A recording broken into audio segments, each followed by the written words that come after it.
All right, everyone, the legacy media is whining again, and there's a reason for this. The wire service for the White House press pool has been suspended for certain outlets, the AP, Reuters, and so forth, and they consider this completely indispensable.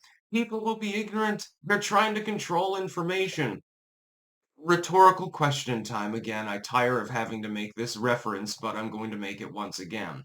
Rhetorical question. Does the legacy media not gatekeep what the public knows about what is going on in the White House, as well as in politics and current events in general? Yes, they do. What's happened is that they got spoiled.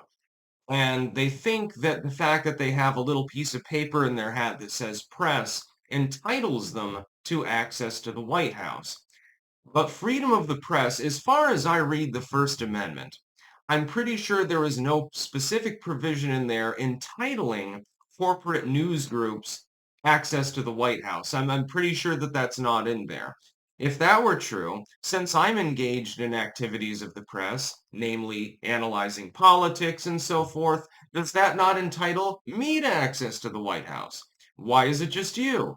Oh, well, you reach a lot of people, yes, but you also have a multi-billion-dollar budget and hundreds or thousands of staff. No shit, Sherlock. You're probably going to get more viewership than any singular individual with a goddamn webcam. That doesn't mean you're more talented. It doesn't mean that you're more fair, and it certainly doesn't mean that you're being more honest. In fact, actually, the opposite tends to be true. What's happened is a weird situation where you've got the AP and Reuters especially, although there are others, those are the most notable ones, bitching about the fact that they're not getting White House access all of the time. Oh, are you supposed to literally have like reporters roomed up in the White House? That makes absolutely no sense. Again, what are you fundamentally doing that can't be done by a singular individual? Like, you could send Tim Pool in, for example. He can set up his fucking cameras and have his crew and all of that shit. You could send the quartering in if you wanted to. You could send Lauren Southern in. You could send me in and my audience nowhere near as large as these others. And it would still be perfectly fine. We're capable of doing exactly what you're doing, which is set up film equipment, record it, broadcast it. That's literally all you're doing. Oh, and occasionally you get to ask questions.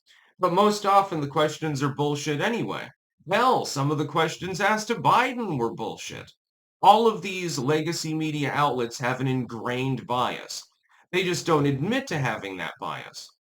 Those of us who do independent content creation admit to bias. And by the way, this is all very academic and pedantic at this point because most people no longer get generally their news from groups like AP, Reuters, CNN, and so forth. They can brag about reaching 1 billion people a day. Great. How much money does it take you and how many offices do you have to have in order to achieve that?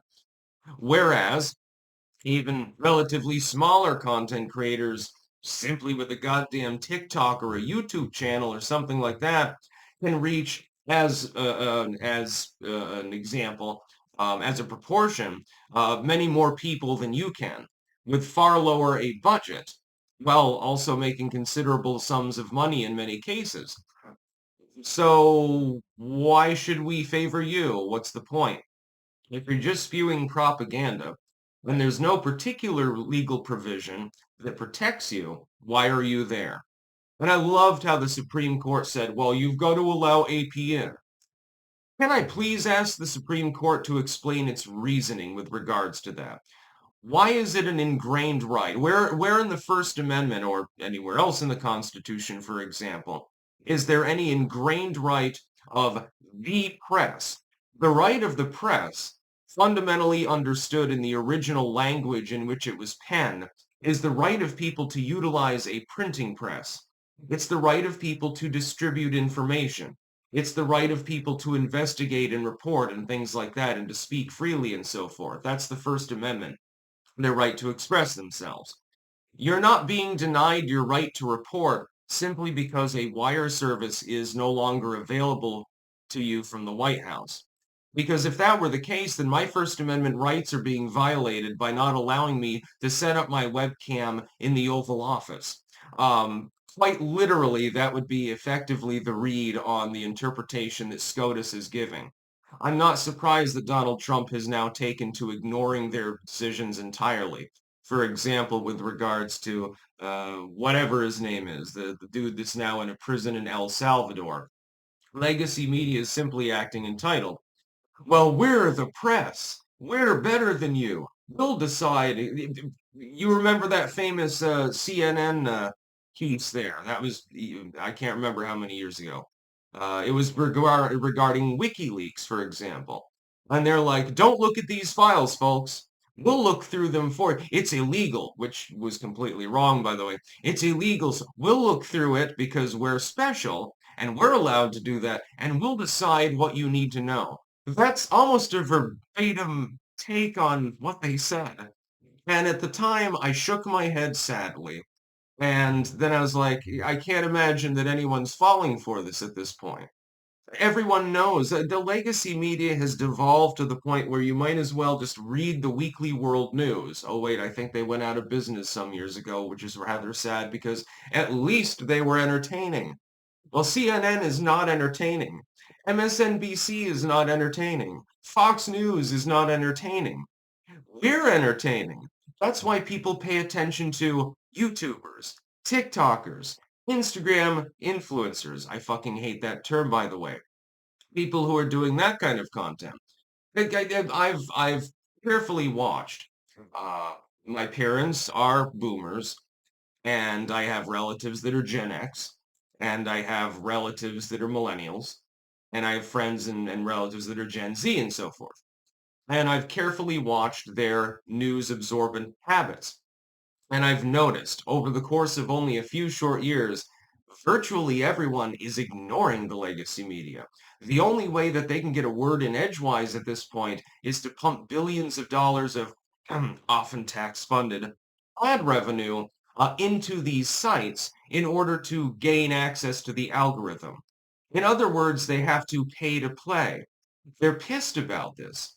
That's why they're constantly vehemently enraged by a government administration like the Trump administration, which is uninterested in funding them. It's literally all about money. It has nothing to do with press freedom. It has nothing to do with free expression. These things, they don't care about them. They never have. It's self-evident.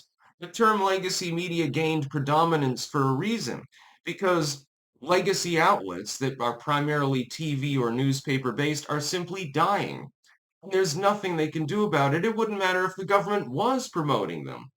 Unless you want a state press, which I think sounds a little bit dystopian. It's a little bit like V for Vendetta or something like that. Unless you want a Euro-style non-free press, you're going to have to deal with the fact that many of these legacy media outlets will simply die. They're going to be outcompeted. In a crowded market, they can't compete with independent content. They can't compete with a 12-year-old with a goddamn cell phone. So why the fuck should they be in the White House press corps if they can't even compete with some TikToker who's 13 years old and has like $1,000 to their name? How the hell are they supposed to compete with, anything? They can't compete at all. It's insane. Why should they be in the press corps at all? Why should they have a tax-funded wire service or something like that? Makes absolutely no sense to me. But then again, no sense makes sense. That's about all. Peace out.